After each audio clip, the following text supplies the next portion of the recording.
A man, if he wants to be an intellectual, has to learn how to differentiate his thinking, his reasoned judgment from his emotions, wishes, hopes, fears, or whims. He must learn that feelings, emotions, are not tools of cognition, that emotions are the product of his premises.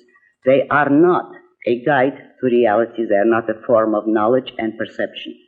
Therefore, the first thing that a man who wants to be an intellectual would have to accept is a full understanding of the fact that man must be guided by reason, and that it is only on the basis of reason that he can approach other men and discuss, cooperate, or act with them, or deal with them. On the basis of emotion, he would have to resort to blind force, because emotions are irrational or unprovable. If two men act on the basis of their emotions, they have no means of communication.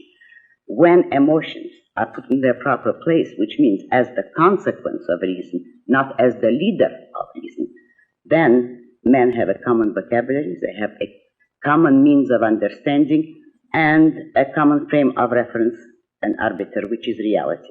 Well, you see, in fact, reason is man's only faculty for perceiving reality. Reason is the only means by which man can achieve knowledge of reality. And by reason, of course, I mean the faculty which perceives, identifies, and integrates the material provided by man's senses. Therefore, reason is man's faculty for perceiving reality. But reason does not work automatically. Men have to decide, will, to think and to perceive. Man can receive sensory data or integrate sensations into perceptions automatically. But they cannot form conceptions, they cannot form abstractions automatically. That has to be evolutional function of man's consciousness. And since most men, guided by their philosopher, do not wish to think, since they consider thought and reason either dangerous or impotent or too much of an effort, most human cultures, with very rare exceptions, have been ruled by what I call witch doctors. And a witch doctor is any man who takes his emotions, not his thinking, but his emotions, as his tool of cognition and his guide to reality. He functions by means of faith. He acts on the basis of blind beliefs, which in fact are nothing more than his wishes.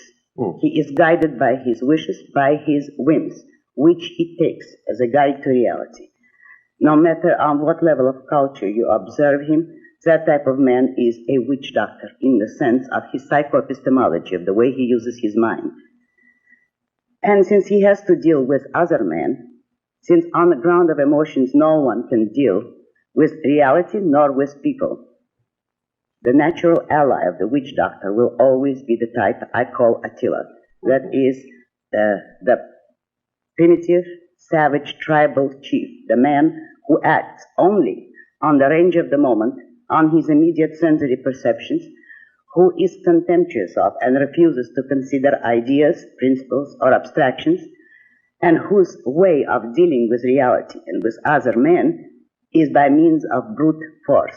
Attila is either the gangster, or the dictator, or the military conqueror, or any man who believes that force is practical, any man who refuses to think and wishes to loot, enslave, or force others. All through history, all major cultures, with very few exceptions, were ruled by an alliance of the man of faith, that is the witch doctor, with the man of force, which is the Attila. The witch doctor provided the goals and the values and the moral sanction for Attila to enforce in the world. And in today's world, you see the same phenomenon in allegedly civilized terms, but the essence remains the same: a dictator, which is the Attila, a man like Khrushchev, and his political theorists, the modern leftist, liberal, socialist intellectuals, who are philosophically Attilaists. They, in effect, provide an allegedly non-mystical moral justification, a philosophical justification for Attila and for the rule of brute force.